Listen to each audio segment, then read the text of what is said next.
നിങ്ങളുടെ ഇഷ്ട പരമ്പരകൾ എക്സ്ക്ലൂസീവായി സൺ നെക്സ്റ്റ് ആപ്പിലൂടെ തികച്ചും ഫ്രീ ആയി ഇപ്പോഴേ ആപ്പ് ഡൗൺലോഡ് ചെയ്യൂ. പ്രണവിന്റെയും ശിവാനിയുടെയും വിവാഹം നടക്കാതിരിക്കണം അല്ലേ?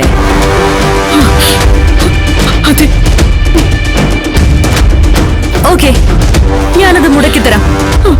ഞാൻ വിചാരിച്ചാൽ അത് ഈസി ആയിട്ട് നടക്കും. കാരണം എന്റെ വാക്കുകള് ശിവാനി തട്ടിക്കളയില്ല, അവൾ അനുസരിക്കും. അതുകൊണ്ട് എന്റെ ഒരു വാക്ക് മതി പ്രണവിന്റെയും ശിവാനിയുടെയും വിവാഹം മുടക്കാൻ. ഏട്ടത്തിക്ക് വേണ്ടി ഞാനത് ചെയ്യാം. അല്ല, അത്രയെങ്കിലും ഞാൻ എന്റെ ഏട്ടത്തിക്ക് വേണ്ടി ചെയ്യണ്ടേ?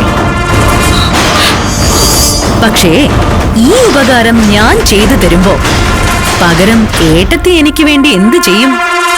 എന്ത് വേണമെങ്കിലും ചെയ്യാം. ബസ് പറഞ്ഞു എന്ത് വേണമെന്ന് പറഞ്ഞാൽ മാത്രം മതി, ഞാൻ ചെയ്തു തരാം. ഏട്ടത്തിയുടെ മൂത്ത മരുമോളില്ലേ നിധി, ആ നിധി ഈ ഈശ്വരമംഗലം വിട്ടു പോണം.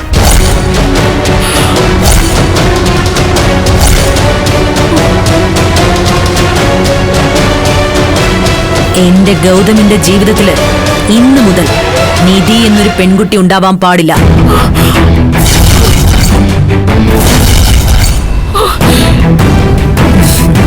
ഏട്ടത്തി തന്നെ വേണം അവളെ ഇവിടുന്ന് പറഞ്ഞുവിടാൻ. എന്താ, പറ്റില്ലേ? ശിവാനിയെ ഏട്ടത്തിക്ക് മരുമകളായിട്ട് വേണ്ട എന്നുണ്ടെങ്കിൽ നിധിയും മരുമകളായിട്ടുണ്ടാവാൻ പാടില്ല. ആ ഒരു ഉറപ്പ് എനിക്ക് തന്നു കഴിഞ്ഞാൽ വിതിൻ മിനിറ്റ്സ് ഞാൻ പ്രണവിന്റെയും ശിവാനിയുടെയും വിവാഹം വേണ്ടാന്ന് വെപ്പിക്കും. 1/2 മണിക്കൂറിനുള്ളിൽ പ്രണവ് ഇവിടെ തിരിച്ചെത്തുകയും ചെയ്യും. പ്രണവ് വന്നാൽ ആ നിമിഷം നിധി ഇവിടെ ഇറങ്ങണം. എന്ത് വർത്താനാ വസു നീ പറയുന്നത്? കുടുംബത്തിലേക്ക് ഒരു ആപത്ത് വന്നു കയറാതിരിക്കാൻ ശ്രമിക്കുമ്പോ വന്നു കയറിയ സൗഭാഗ്യത്തെ തട്ടിത്തെറിപ്പിക്കാനാണോ നീ പറയുന്നത്? പ്രണവിന്റെ ജീവിതം നശിക്കാതിരിക്കാൻ വേണ്ടി ഗൗതമിന്റെ ജീവിതം ഞാൻ തകർക്കണമെന്നോ?